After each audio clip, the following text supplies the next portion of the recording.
Hello and welcome to this video. Now, my initial reaction from the release uh, video and all that was we waited 4 months for this update. How disappointing. And also, GDG must have been paying the top creators at least 10 grand to sell out and say it's the best thing since sliced bread. But we'll get into what I digested from it and everything, and we'll go through what actually got released and everything in this video. Now, as you can see behind me, it's like 6.5 days. I'll just play this behind, just in case you want to watch it. Obviously, sounds off so you can hear me. Now, we will start with the most talked about, because it's pretty much the only big part of the release, is the huntress, which as you can see is the opening bit to the video. Now people are going off their tree about how amazing it is that they added a new class, and as they only just started it, finished it and all that, but this has been in the works for like 2 years. The huntress was expected to be launched for early access launch, but they said they couldn't get the particular character finished in time. So to make sure they do a good job at it, they're going to release it shortly after early access launch, which they did. So there's no big surprise that huntress came out this patch. Everyone expected the huntress this patch. Everyone was hoping maybe the druid would be teased and that we might be getting closer to the druid, but apparently they're having problems with the druid, probably trying to not make it too diablo-y,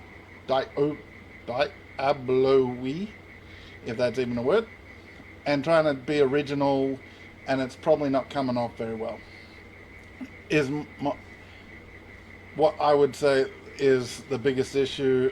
Plus the transformation and all that is very detailed work that needs to be done properly, obviously. Now, the fact that it was in the works for 2+ years makes it not amazing that they added the huntress. The next amazing bit is that they added 2 ascendancies to her and added 3 other ascendancies to 1 extra ascendancy to 3 classes, or 3 extra ascendancies. Now, one of these ascendancies is the lich for the witch. To burst a bubble, in alpha, beta, whatever you want to call the testing that was closed testing, there was a necromancer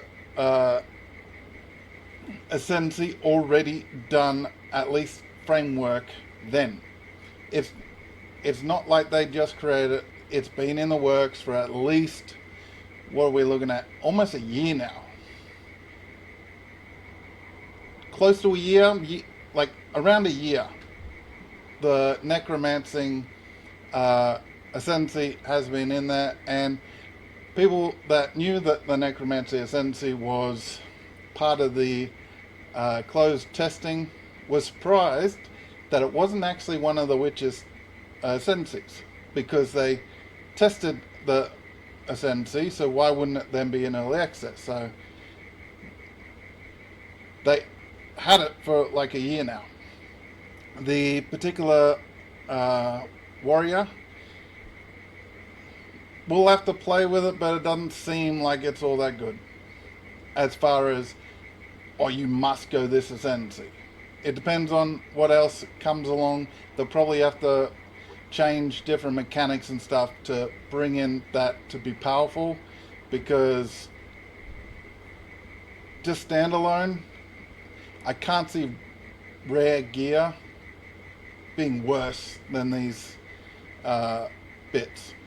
It might be a niche build that works with the ascendancy, and as far as the mercenary, it's pretty much, in my opinion, pretty trash for a get up and cheer type. It's like a You'd be upset if it was part of special league one, but as an ascendancy, it's like, okay, that's the third ascendancy. We'll just ignore that and go Gemling Legionnaire Spark, which more than likely will be the meta, or one of the metas.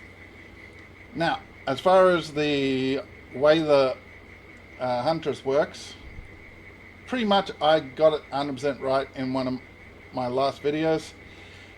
It's a cross between a monk and a ranger. A lot more than I actually expected. I expected a little more sort of, maybe more of a Jamazon than a monk, but the gameplay, there's certain streamers, content creators, they listen to and they take their opinion and everything, probably because they invested money or whatever in the behind scenes or whatever, but the combat system that they keep trying to push, that GGG keeps trying to put in, doesn't work in the sense of how people play Path of Exile. Obviously, Path of Exile 2, completely different. Maybe if you haven't gone to it and you've come from a similar game, you might play the Path of Exile the way that it supposedly is designed.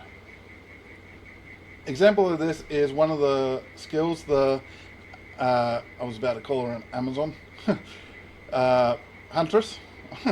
Almost completely forgot who she was. I'll play one. No, I want to play it in here, thank you. I'll play it again just so there's something happening behind me. Now, the skill, you go in, you smack them, you put a bleed on them, you then retreat and jump back and wait for them to come to you, which aggravates their bleed. And if it's like Path of Exile 1, it's about 270% more damage while they're moving. And that's all you do. You hit them, you run backwards, let them walk towards you, aggravating their bleed. Once that bleed's done, hit another bleed, run backwards, let them come to you. Now, big problem with that is creatures with teleport or anything like that, they will be on you before their bleed does any damage, and then you'll hit them, run, they'll be on you all the time and they won't get aggravated, so you need to do a straight up DPS on them. The other things like the bleed pops and everything that seem like they're trying to add, which they were trying to get away from a whole screen blow up and just delete your graphics card type thing, we've all seen it. You go in, you hit skills, it just goes boom, whole screen, and then you go down to like 1 frame per second for a couple of seconds while everything just blows up. It's awesome sort of build, but they were deliberately trying not to have that as Path of Exile 2. But that's pretty much what the bleed pops and everything are going to do. So the particular way the huntress plays, pretty much you'll play as a ranger. If you let the ranger play and the escape shot and then all the poison and all that, then you'll probably like the huntress, and it seems like they're trying to gear her towards a bleed base, so they'll probably expand the tree in the area of the monk ranger, or I can't remember where she's between the monk ranger or the ranger merc, but whichever one, because there's more bleeds towards the merc, so maybe it's towards the ranger merc in between them. But maybe they'll add a few more bleeds and be able to actually increase the magnitude of bleeds a lot better, and you'll have a good bleed character. But at the moment, it's not all that good without a tree extension as well. Now, one big thing they added was the rogue exiles. Now, before anyone gets too excited that they move, they counter, they do their own moves, they jump back, forward, roll, dodge, well early, when they barely had any characters actually polished virtually no X done, no nothing. They had like Act 1 or whatever. They specifically said that they have come up with, and the creatures in the map are meant to do a lot more of this, and the bosses and stuff are meant to anticipate what you're doing, counter what you're doing based on certain metrics and everything, and then they have the dodge roll for you so that they can add more active combat on the enemy's part. They haven't really added much of that. They've added pretty much PoE level, because most of the creatures either go in front of you or to the side of you or wherever. Hail Rake, technically the third unique you can verse in PoE 1, already does that, and has done that for ages. So the fact that they've only just been able to add the mechanic that they've tried to implement for the last 2 years in Path of Exile 2 just means that they have finally figured it out. It's not like they've done it within the last 4 months. And keep in mind, all this they've had 4 months to work on.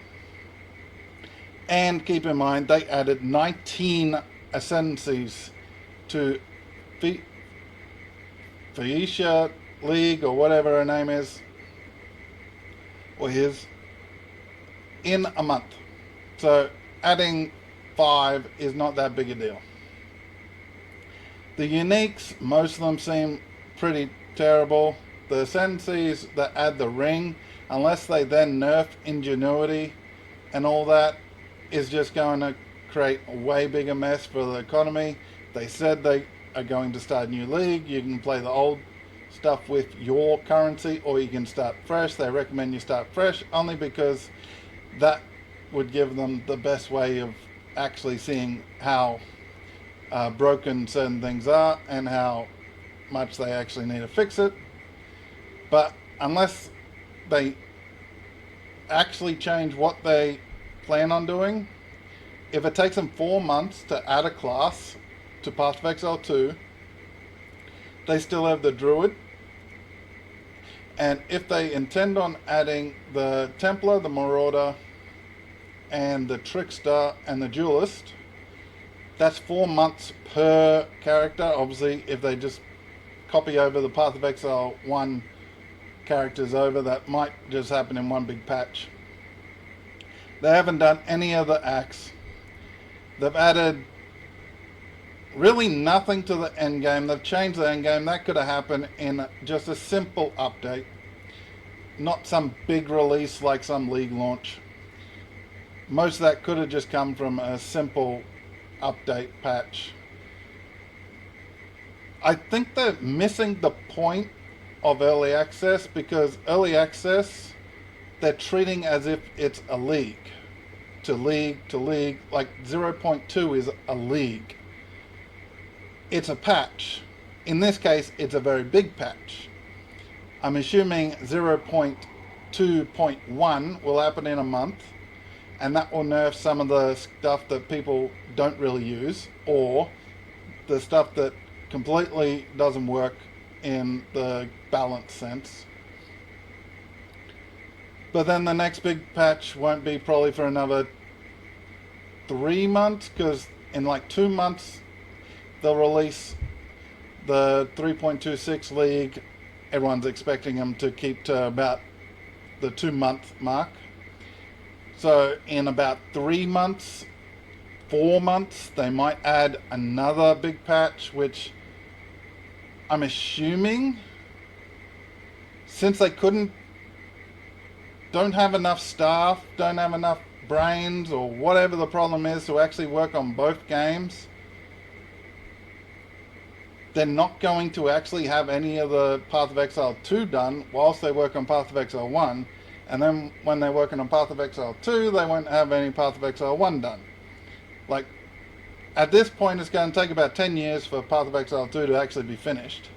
Or Path of Exile 1 will get some crummy update, 3.26. It'll have some league mechanic that will get boring real quick.